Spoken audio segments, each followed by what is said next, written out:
Hello everyone, तुमचं माझ्या चॅनलवर स्वागत आहे। तर आज आपण बघणार आहोत अंड्याचे कालवण किंवा अंड्याचा रस्सा कसा करायचा। तर चला बघूया। यासाठी मी एका टोपामध्ये पाणी घेतलं आहे। यामध्ये मी सर्व अंडी टाकणार आहे। ही अंडी मी उकळण्यासाठी ठेवत आहे, म्हणजे अंडी चांगली शिजतील। त्यामध्ये थोडंसं आपल्याला मीठ ॲड करायचं उकळवायच्या आधी।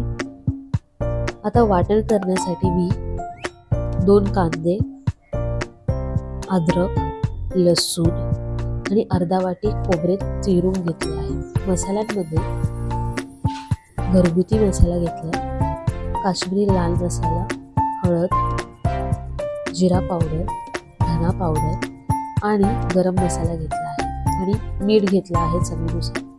आपल्याला एक तवा चांगला गरम करून घ्यायचा आहे। आपल्याला पेस्ट करून घ्यायची आहे। यासाठी आपल्याला खोबरं चांगलं भाजून घ्यायचं। विदाऊट तेलाचं आपल्याला खोबरं चांगलं भाजून घ्यायचं। यामध्ये भाजताना तेल ॲड करायचं नाहीये। खोबरं चांगलं भाजून झाल्यानंतर ते आपल्याला काढून घ्यायचं आणि त्याच तव्यामध्ये आता आपण कांदा भाजून घेणार आहे। कांदा टाकल्यानंतर थोडासा आपल्याला हलवायचं आणि त्यामध्ये आपल्याला थोडंसं तेल टाकायचं आणि चांगला भाजून घ्यायचा। कांदा चांगला लाल झाला त्यानंतर त्यामध्ये अद्रक आणि लसूण टाकायचं आणि तेही भाजून घ्यायचं। आता आपल्याला वाटण करून घ्यायचं। त्यासाठी मी सर्वात आधी जे आपण खोबरं घेतलं होतं भाजून ते ॲड करणार आहे। खोबऱ्याची पेस्ट करून घेणार आहे चांगली। त्यानंतर त्याचमध्ये मी कांदा, अद्रक आणि लसूण टाकणार आहे आणि परत एकदा पेस्ट करून घेणार आहे। त्यामध्ये थोडंसं पाणी ॲड करून आपल्याला अशा प्रकारे आपली पेस्ट झाली पाहिजे।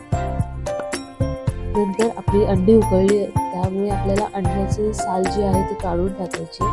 चांगली सर्व अंड्याची साल काढायची आणि त्यानंतर आपल्याला एक कढई घ्यायची। कढई चांगली गरम झाल्यानंतर त्यामध्ये तेल टाकायचं। तेल चांगलं गरम होऊन द्यायचंय आणि त्यामध्ये आपण जो वाटण वाटला आहे ते आपल्याला पूर्ण ह्यामध्ये ॲड करायचंय। वाटण चांगलं आपल्याला भाजून घ्यायचं आधी। त्यानंतर त्यामध्ये आपण जे मसाले घेतले होते ते सर्व ॲड करायचे। सर्व आपल्याला चांगलं मिक्स करायचंय आणि नंतर त्यामध्ये आपल्याला मीठ टाकायचं। पुन्हा एकदा सर्व चांगलं हलवायचं आणि थोडंसं पाणी टाकायचं। हे मी त्या मिक्सरमध्ये जे वाटण केलं होतं त्याच मिक्सरमध्ये पाणी घेऊन मी यामध्ये टाकलं आहे। चांगलं सगळं मिक्स करून घ्यायचं। त्याला तेल सुटेपर्यंत आपण तसंच ठेवायचं, मधून मधून हलवायचं। त्यानंतर जी अंडी आहेत त्याला थोडीशी आपल्याला मधून चीर पाडायची आणि या मसाल्यामध्ये सर्व अंडी ॲड करायची।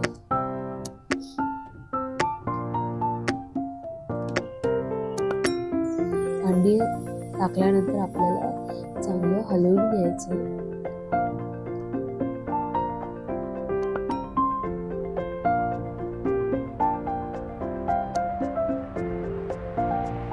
त्यानंतर आपल्याला इथे पाणी ॲड करायचं। पाणी किती टाकायचं ते तुमच्यावर डिपेंड आहे। तुम्हाला जर पातळ हवं असेल, घट्ट हवं असेल त्यावर